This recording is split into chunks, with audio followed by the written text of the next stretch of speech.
last time I was at the church, I got to show you guys a really awesome 2020 blessing that I was able to get, which was my beautiful camper that I've named Sheila. She's a 1955 pleasure cruiser. She's 54 square feet on the inside, and I tack her to the back of my Volkswagen Jetta.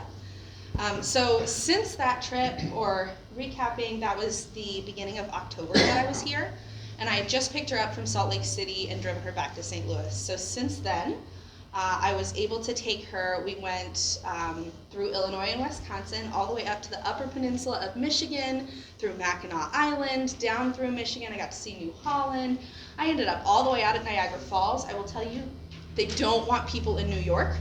I was there for like 3 hours. They were like, get out of here. We don't need any tourists. We know there's fancy waterfalls, but you don't need to see them. So I saw Niagara Falls, and then I just turned around and I ended up back in Soda Springs, Idaho. So all this time I'm on unemployment, just trying to make ends meet, but not spend all of my time staring at the driveway in front of me in St. Louis. And so I'm in Soda Springs, Idaho, and I got the awesome opportunity to come back home. And I had been praying and really putting my heart at finding a place to go. St. Louis has always been home, but because I don't have family other than you all in St. Louis, to put roots here was hard, and I couldn't find really that reason to stay. And so I was given the opportunity to work for a COVID clinic where they're testing people for COVID. I'm not involved in it. I don't touch any of the cooties. I'm just on the computer. So it was just a great blessing, and it brought me back home. So to get back home out of Soda Springs, Idaho, it's nestled in the mountains. I'm just south of Yellowstone and just west of like Teton. So there's some interesting level mountains, and I'm towing a camper with a car. So the hills are really important. She goes 55 max on a sunny day when there's no wind blowing. So I had to get out of Soda Springs before the blizzard hit. They get constant snow. I've already seen 1.5 feet of snow this year.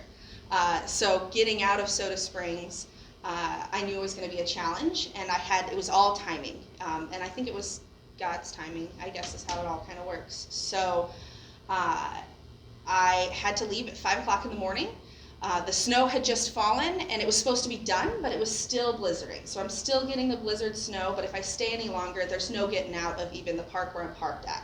So I'm headed down the highway, and I'm headed through the mountains, and I've made it through some mountain passes, and it's pitch black. It's not pitch black where you got the moon and maybe some stars and you can see. It's blizzard black. So just totally dark out. Even the lights on my car are doing no good, and you're constantly switching back and forth between your brights and your regulars just to see where the edge of the road is and see in front of you. And I'm going really slow because I've got they're my babies, but my 3 kitties are in the car with me, just running rampant, with the camper behind me, and literally everything I own is in that space. I did call before I left and made sure that I had all insurance coverage and all of that sort of stuff. So I made sure that I was at least covered as that was concerned. And so I'm driving down the road, and I stop at the first gas station I see because I have to at least get my wits about me driving through this blizzard. And I talk to the lady, and I kind of get the jitters out. Kind of got some of those jitters now. But I get the jitters out, and I get back on the road, and I drive past this small postage stamp town with like 10 people in it. And I see flashing lights on the side that say Elk Crossing. And so I'm like, okay, I need to be at least vigilant that there's going to be potentially elk. It's that time of day, or I don't know, they have sensors that tell them. I have no idea. So I go around a corner and down a hill, and there they are. So in the middle of the highway, I'm driving on undriven snow, so it's not even snowpack. It's freshly fallen snow. I see 6 deer. And they're just in my lane. They're not in the oncoming traffic lane. And it's just a 2-lane. There's just the tiniest, skinniest highway we've got here. And I see the deer, and I know there's no stopping. I've got the camper behind me. I know I've got new brakes on my car, but it's fresh snow, all of these things. I know there's no stopping. I know if I plow into the deer, that's probably the end. And I'm not quite sure what happened. So I was headed east, and next thing I know, I have done an entire 180, and I'm headed west. And I didn't hit the deer, and the cats were fine, and the camper was fine, and the next 5 minutes were completely a blur. But I ended up back at the same gas station that I had stopped at previously. And the woman was very confused, especially when I came in crying and shaking. And during COVID, I'm asking a stranger for a hug, just so that I can feel and get back to where I was. So I was able to get the friend that I was staying with to leave work early, to quit that day, take that day off in an emergency situation. He came out and he took my camper and towed me to Highway 80 where there weren't very many more mountains.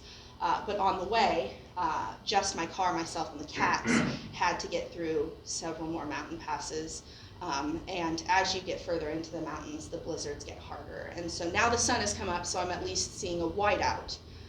But I'm driving through this blizzard, just trying to make it home, just trying to go see Mama and Daddy. And the only thing I can do, except for cry, is call for help. So for the first time in my life, I call Daddy Wayne, and I'm crying, and all I say is, Daddy, I need you to pray with me. I need somebody to pray with me. And then the phone loses reception. And then he calls me back, and then the phone loses reception. But I just needed to hear and to have that second validation. So made it through the blizzard all right. Ended up getting stuck in another snowpack, having to get my car towed. Got the car towed and parked in a gas station parking lot. So I stayed in middle of nowhere, Wyoming, in a gas station parking lot, and my car read negative 15 degrees when I woke up that morning. So it was really cold. But I did the whole turn it on, heat it up, turn it off, that sort of thing for the 12 hours that I pretended to sleep in the front seat of my car. And then when I was getting the hitched back up and getting the trailer situation settled so that I could continue on to my grandmother's house in Denver, it was so cold that with my mask on, you're breathing out and you've got condensation coming out. My eyelashes were sticking to my hair. So that's how cold it was. So I'm driving through, it's like another blizzard, another hurdle, just to get home and have 1,000 more disasters validate that here is home. With you guys is home. And there's 1,000 reasons that we go other places to find ourselves and to find home. But sometimes the home that you find when you're 15 years old, that loves you no matter what, that sees you grow into who you are today, is where you need to be. And I know there's all of you, most of you, have seen me since I was just a kid, just trying to figure it out. So as I'm driving home, I think the one song that tells this story like every country song should, and y'all know me, so I've got a country bone inside me, is Jesus Take the Wheel, because it really is the story. Now, Carrie sings about a baby in the back seat, and mine were cats, so it's a little different. But I was coming home, and so due to all of these different things, my little camper is parked out in Mama's driveway, and I come home from work every day, and I have people that love me that are at home, which is something that I haven't had in a long time. And there's something to be said about the peace of being out here in nowhere Jefferson County, as opposed to the essence that the city and all of that energy. And so I'm just kind of ready to come back to these roots, and I'm glad that he gave me a reason to be back. So there you go. I wasn't supposed to cry. That was not part of it. Welcome home, Amanda. Thank you. I'm glad to be here. Good to have you back. And you're going to sing now. And I'm going to sing.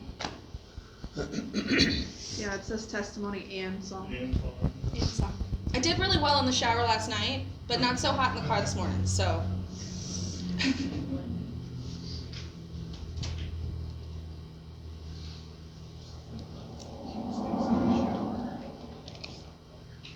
I know, that's why I did it in the shower. Just in case I get nervous and forget the words.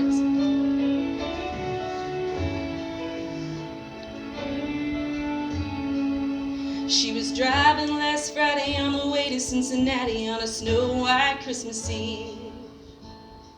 Going home to see her mama and her daddy, had the babies in the back seat. 50 miles to go, she was running low on faith and gasoline. It'd been a long, hard year. Out on her mind and she didn't pay attention, she was going way too fast. And before she knew it, she was spinning on a thin black sheet of glass. She saw both their lives flash before her eyes. She didn't even have time to cry, she was so scared. She threw her hands up in the air. Jesus, take the wheel, take it from my hands, 'cause I can't do this on my own. I'm letting go, give me one more chance to save me from this road I'm on. Jesus, take the wheel.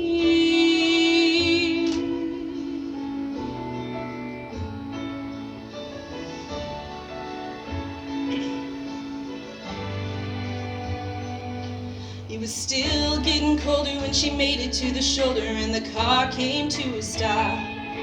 She cried when she saw that baby in the back seat sleeping like a rock. And for the first time in a long time, she bowed her head to pray. She said, I'm sorry for the way I've been living my life. I know I've got to change. So from now on tonight, Jesus, take the wheel, take it from my hands, 'cause I can't do this